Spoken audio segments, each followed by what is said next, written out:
US now, where President Donald Trump has signed an executive order rolling back on Obama-era rules aimed at curbing climate change.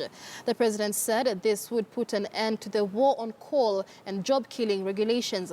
The Energy Independence Executive Order suspends more than half a dozen measures enacted by his predecessor and boosts fossil fuels. Business groups have praised the Trump administration's move, but environmental campaigners have condemned it. Okay.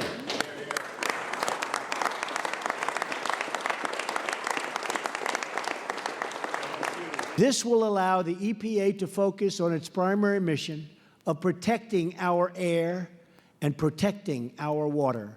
Together, we are going to start a new energy revolution, one that celebrates American production on American soil.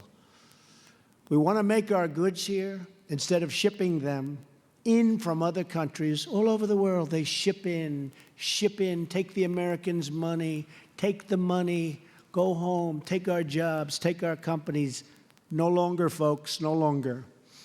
We believe in those really magnificent words, made in the USA.